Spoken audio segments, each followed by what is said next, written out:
तो बात करते हैं लास्ट यूरोपियंस जो इंडिया में आए थे भाई, जो कि कौन थे? डेन्स। डेन्स मतलब ये डेनमार्क के थे। डच मतलब वो नीदरलैंड के थे।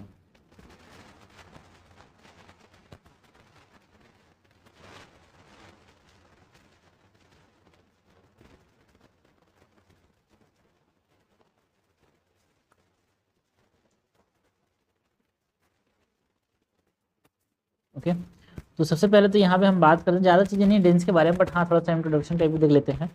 तो डेंस की बात करें तो सबसे पहले बात, ये कब आए थे भाई? 1616 में आए थे, है ना। डेंस 16 कंपनी फाउंड किया गया था 1616 में, एंड पहला फैक्ट्री 1620 में सेटअप किया था, ठीक है।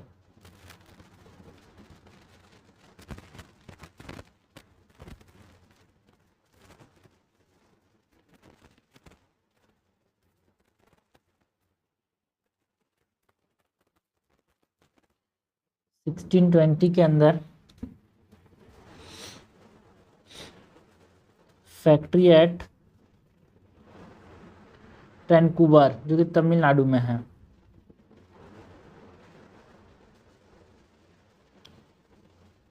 तमिलनाडु में पहला फैक्ट्री सेट किया वैंकूवर में।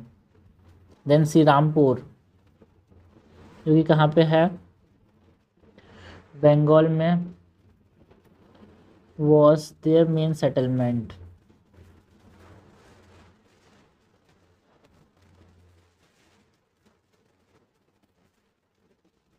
एटीन 1845 में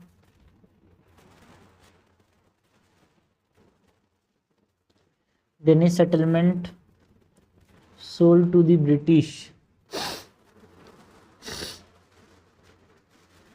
एंड जो डेन्स जैसे ज़्यादातर अपने ये मिशनरीज एक्टिविटी से ज़्यादा थे भाई, ज़्यादा क्रिश्चियनिटी प्रमोट करने में ज़्यादा रोल था भाई, कॉमर्स पे ज़्यादा, ट्रेड में ज़्यादा ध्यान नहीं था इनका, है ना। Known more for missionary activities than commerce.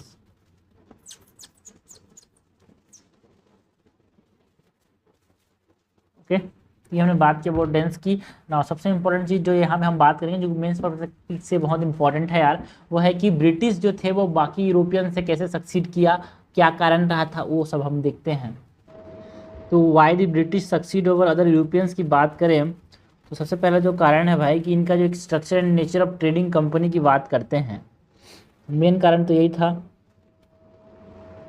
Structure and nature of trading companies. तो जो ईस्ट इंडिया कंपनी थी,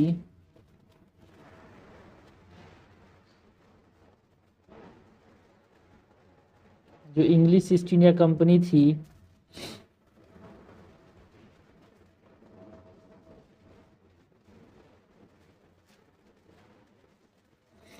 it is controlled by a board of directors and share holders यार, कंट्रोल्ड बाय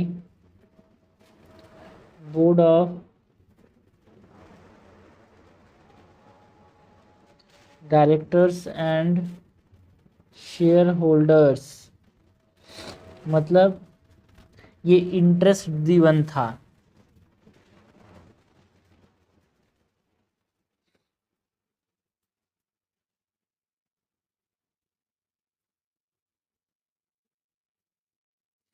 एंड इनके पास financial flexibility and public investment था भाई।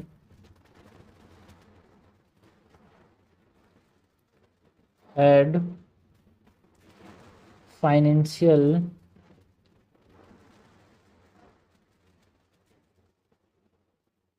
Flexibility and public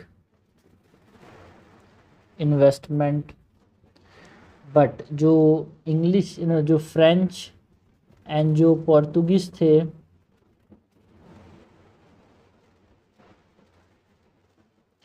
ये जो कंपनीज थी ये स्टेट कंट्रोल था भाई,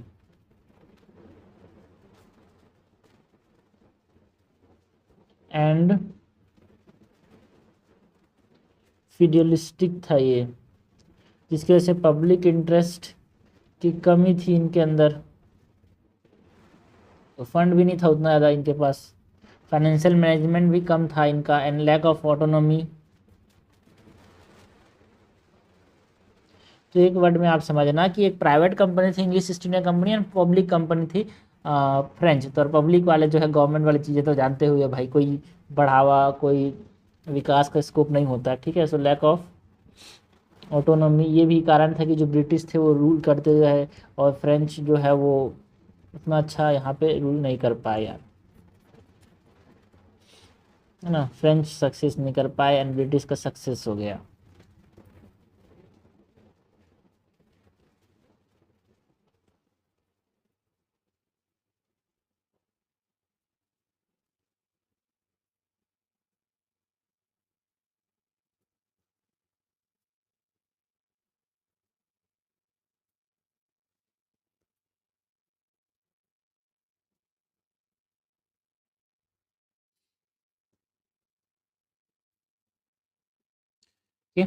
नेक्स्ट कारण की बात करें तो use of debt market and financing war यार।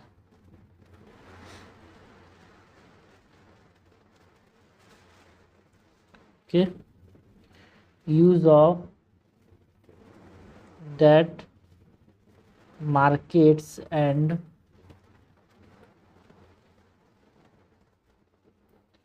Financing Wars.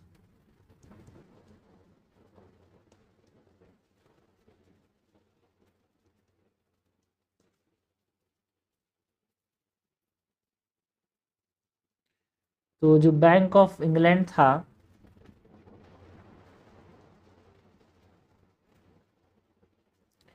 इन 1694, है ना, ये इसने अलाउ किया Britain to sell government debt to fund Wars.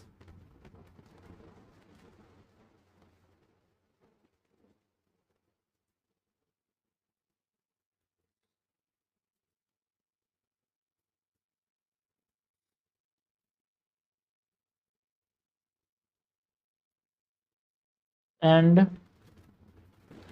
Higher military spending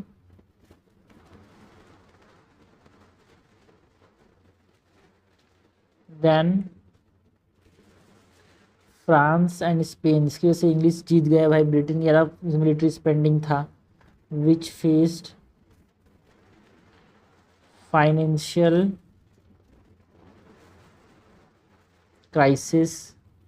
and जो फ्रांस था वैन बैंकरप्ट 1694 एंड 1812 में। फ्रांस जो था वो बैंकरप्ट हो गया भाई मोनार्च के अंदर।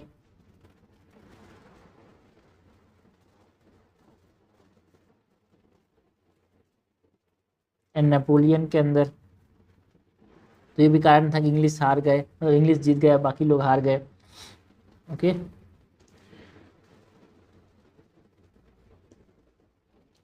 और कारणों की बात करें तो लेसर रिलीजियस जील यार, है ना। ब्रिटिश जो थे वो ज़्यादा भरोसा, मतलब रिलीजन पे ज़्यादा ध्यान नहीं दे रहे थे, बाकी लोग रिलीजन पे भी ध्यान दे रहे थे। तो इसका भी एक कारण है लेसर रिलीजन, क्योंकि आप किसी देश को राज करोगे और उसके धर्म को आप उल्टा सीधा करोगे, उससे छेड़खानी करोगे, तो आप ज़्यादा तो सर्वाइव नहीं कर पाओगे। सो लेसर रिलीजियस जील, ये भी एक कारण था, बिकॉज इनका ज़्यादा फोकस ट्रेड में था, रिलीजियस कन्वर्जन की जैसे फिर फोकस नहीं था, जैसे पोर्तुगीज एंड स्पेनिश लोगों का फोकस था भाई। Less focus on forced religious conversion than Portuguese and Spanish, and ये more acceptable थे toward Indian rulers and people यार।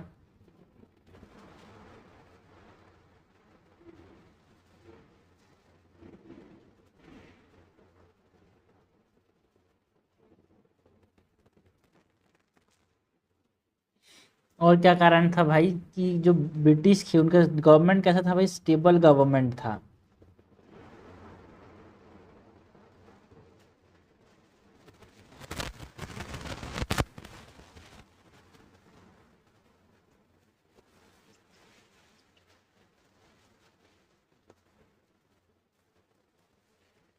ओके, तो पॉलिटिकली स्टेबिलिटी देखने को मिली भाई वहाँ पे, political stability except glorious revolution, जो कि हमको देखने को मिला था इन 1688। ज़्यादातर समय वहाँ पे इंग्लैंड में पॉलिटिकली स्टेबल गवर्नमेंट था। लेकिन अगर हम बात करें फ्रांस की, जहाँ पे रिवॉल्यूशन हुआ, जो नेपोलियनिक वॉर हुआ, तो उसके वजह से उसके साथ हम कंपेयर करें तो ब्रिटेन में एक तरह से रिमेन गवर्नमेंट स्टेबल था भाई वहाँ पे। सो अनलाइक फ्रांस, जहाँ पे हमारे पास रिवॉल्यूशन देखने को मिल रहा है, that is French revolution of 1789, Napoleonic war,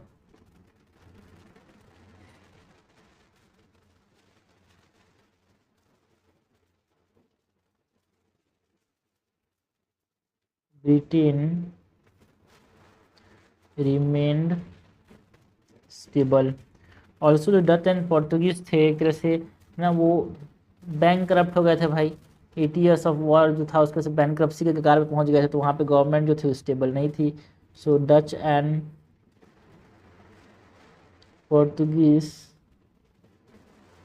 weakened by long wars. For example अगर हम बात करें 80 year वॉर्स की, ना उसके वजह से वो बैंकरप्सी हो गया, इसके वजह से वो स्टेबल नहीं रह पाए थे यार। बट गवर्नमेंट जो थी इंग्लैंड में एक तरह से स्टेबल थी, इसीलिए यहाँ पे ये सक्सेस कर गए यहाँ पे। अदर कारण की बात करें तो जो मिलिट्री स्किल्स और डिसिप्लिन था ब्रिटिश के द्वारा जो शो किया गया, वो ज़्यादा बेहतर था भाई as compare to French. French हो गया, डच हो गया, या फिर पोर्तुगीज हो गया।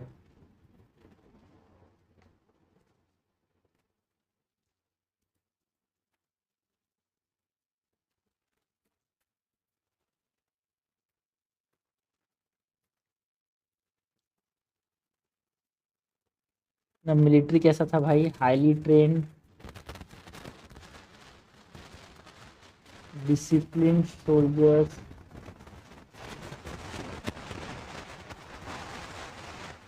विथ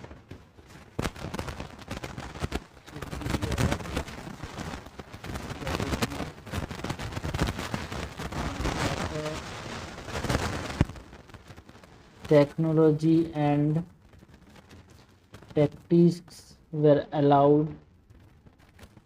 स्मॉलर ब्रिटिश फोर्स जो था बेटर टैक्टिक्स के कारण से एक तरह से लार्ज आर्मीज को डिफीट करने में सक्सेसफुल रहता था भाई।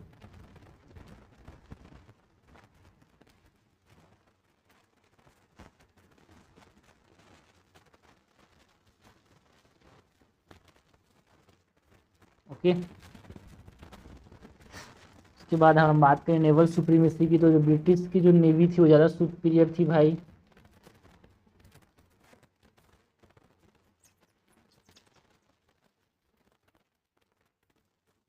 तो नेवल सुप्रीमेसी में जो ब्रिटिश रॉयल नेवी था वो largest and most advance fleet थे इनके पास यार।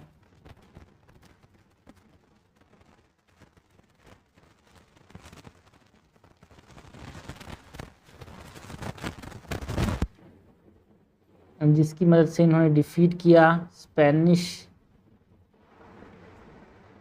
आर्माडा को 1588 में, एंड फ्रेंच एट ट्राफलगर को डिफीट किया 1805 में, है ना।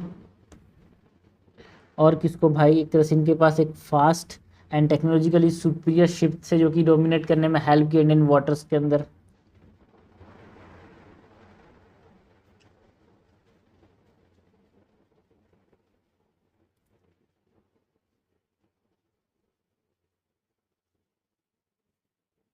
ओके, डोमिनेट इंडियन वाटर्स यार। एंड एक इम्पॉर्टेंट कारण भी रहा है ब्रिटिश के यहाँ पे सक्सेस का, वो है इंडस्ट्रियल रिवॉल्यूशन भाई।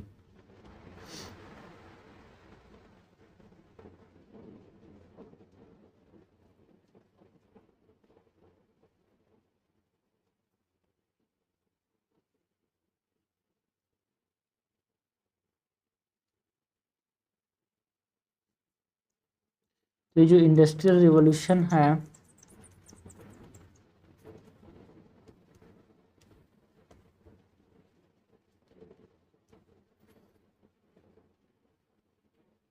यहाँ पे जो अर्ली इंडस्ट्रियलाइजेशन था 18th सेंचुरी के अंदर, है ना, इससे क्या हुआ, ब्रिटिश को टेक्नोलॉजिकल एज मिला भाई, gave Britain a technological edge. And also जो इनोवेशन देखने को मिले भाई, फॉर एग्जांपल स्पिनिंग जेनी, जिससे यहाँ पे बहुत लार्ज स्केल में कपड़े बनाने में हेल्प हुआ भाई। जो स्टीम इंजन था, है ना, या फिर जो पावर लूम्स थे, वो ट्रेड को एक तरह से बूस्ट कर दिया, इकोनॉमी को उनके ऊपर उछाल आ गया।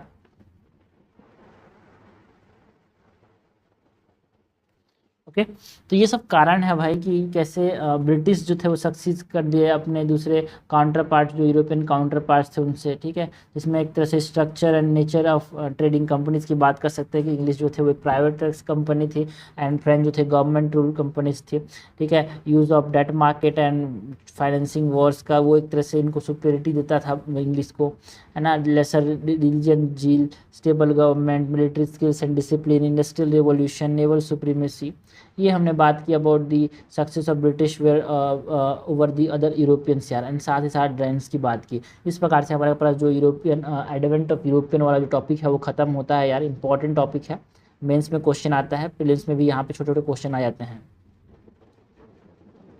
फैक्ट याद रखना है। Like for example saint George कहाँ पे, मद्रास के अंदर। फोर्ट विलियम्स कहाँ पे है, तो कलकत्ता के अंदर। इस प्रकार से मैच द कॉलम आते हैं, ठीक है। ट्रीटी ऑफ एक्सलाचेपिले वो कौन से कार्नेटिक वॉर में साइन किया था, first Carnatic war. Treaty of Paris third Carnatic war. तो इस प्रकार से यहाँ पे क्वेश्चन पूछा जाता है, फैक्चुअल क्वेश्चन आते हैं प्रीलिम्स में। एंड मेंस के अंदर यही आते हैं कि why the British succeed over other Europeans. ये मेंस का टॉपिक है भाई, बहुत अच्छा क्वेश्चन बनता है, बार बार बनता है, यहाँ पे क्वेश्चन पूछा जा सकता है थोड़ा बड़ा घुमा के।